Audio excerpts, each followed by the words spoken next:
process like of actually assembling your band? Like, how did you go about it? Well, the band formed before I joined with another singer called Zoe Palmer, who's a brilliant singer and musician and collaborator. And what was the process? You started as a free improvisation group, didn't you? And as a foil to some of the other work that you were doing, and kind of having met on lots of music projects and wanting to collaborate together. So collaboration is really at the core of how we work. Feeling of like when you want to find the people who want to make music the same way. It wasn't until I started kind of making music with these guys and later with B that I kind of had that feeling. So I kind of went through school and university, meeting lots of really interesting people, doing lots of cool musical stuff, but not having that thing where you're like, oh yeah, okay, we're all in the same kind of world as each other, that's cool, now we can make some music. We've all come from different places, like, and nobody's in charge, nobody has to be, and actually it's really important that nobody is, so that everyone's voice is equal, and that's how we work and that's how we make music, so it is quite unique. Like, we were interested in the idea of having a slightly more focused approach to making music and sort of making songs more. And B was looking for a vehicle to, like a place to share her singing more. You were doing like dance tracks, B. Yeah, I was doing a whole variety of things. Sort And of again, singing. like these guys hadn't really found my musical home. I studied classical music to degree level, so I kind of had quite a high voice when I was younger, and so I just kind of fell into classical music. And then kind of left university and was a bit like, I don't know what I do with this now because I'm not going to be an opera singer. What do I do?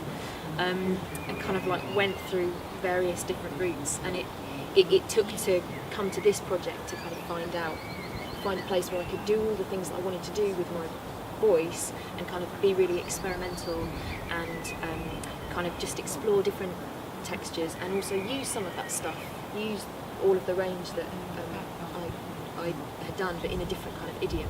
So that was kind of really liberating for me. I think we've all found it quite a liberating project to start to work. And we kind of met on those creative projects where collaboration is at the heart of the way you work together, because it's not like I'm a professional and you're a non-professional. You just kind of come in a room and you just make what you make, and everyone's contribution is equal.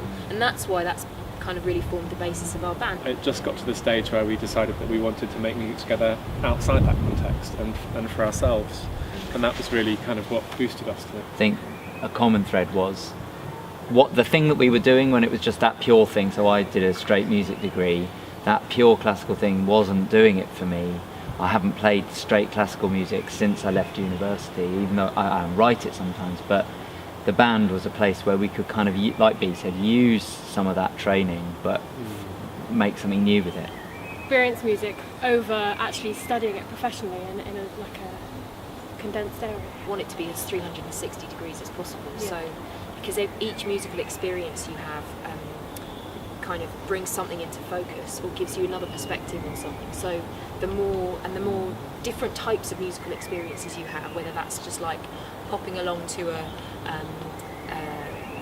kind of Bulgarian singing workshop, it just gives you a perspective on something. I kind of think you have to do what excites you and what you find interesting. And some people are excited by studying theory and writing analysis of pieces of music, and like if you want to make a career out of that and that floats your boat, then great. In rehearsals, B works with a notebook, and you're absolutely meticulous. I just noticed you writing down, like, got to work on this particular note, on this particular syllable, because I don't like the way that I'm singing it, as if what I took your note to mean. Yeah. And you then take Never that, look like, back at the book though. I well, just write it down. but you do, and Yeah. you practice a lot, don't you? And you apply a lot of your techniques, which presumably came from having studied, actually learned how the voice works, and Yeah. proper technique, Well, serious technique. slightly, but I think, I mean, I don't know how you feel. It'd be really interesting to hear from you about how you feel about how you're building your voices and kind of building confidence with your voice, especially when it comes to mic technique and kind of singing songs acoustically or singing on mic. Kind of such a different way of kind of suddenly, like the way your ear relates to the sound that you make suddenly. I've been kind of doing this a reasonably long time, kind of using my voice just in my life, and I still feel like I'm at the beginning of learning how it works. You asked us how we taught about mic technique. We have workshops where we learn about this sort of stuff. You've got somebody like Tim who's been really... I work with a lot of MCs as well, like Oxford has loads of them, that they're kind of bedroom rappers, and then as soon as they get in the studio it's different, and then as soon as they get on stage it's totally different. And studio is so different to totally, yeah. so different to how you confidence on stage about, and there's so many factors involved about you know, the feedback that you're hearing, the literal feedback that you're hearing, so what you think you're sounding like, which is totally like, who knows what you sound like, because it's not a true representation of what they're hearing at the front anyway. There's all the kind of guesswork between your relationship between, you know, what you can hear, and I think that's doubly complicated when it's the voice, when it's not outside of you, it's inside. So there's also kind of things that you're feeling, and then you're thinking, God, am I doing something with my posture? Or God, and I've got to kind of also kind of perform this song, you know. So it becomes quite a complicated package of things. It kind of addresses the importance of a good sound check, because a lot of the time when you're performing, I feel I'm not in the mode where I'm concentrating completely on what I'm doing really meticulously.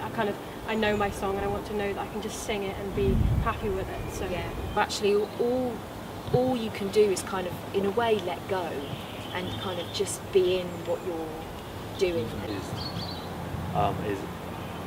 Is knowing a bit about the technical side of it as well, like how gear works, and how, you know, like what is happening when you sing into a microphone.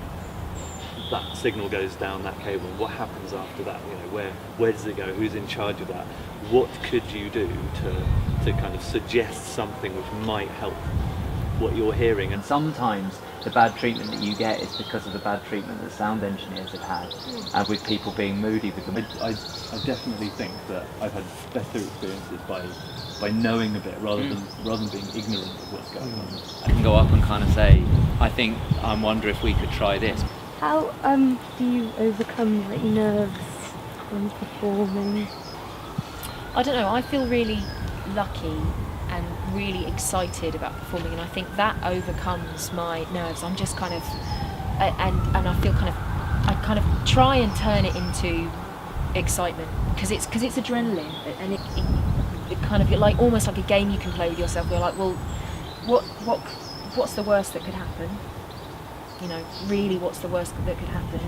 This is really exciting. Like, don't know what's going to happen, and it's quite exciting that I don't know what's going to happen up there. But it is really exciting to be able to, you know, give these people this, and I hope they enjoy it, and, you know, fingers crossed. So I kind of try and do a thing with myself where that excitement overrides the fear of, you know, possible humiliation. But I find the more that I do it, and the better I know my material, then lots of the fear about the technical stuff, or the fear about, you know, whether I'm going to get it right goes. So there's lots of all those practical things that you can do, and then the psychological thing, the game.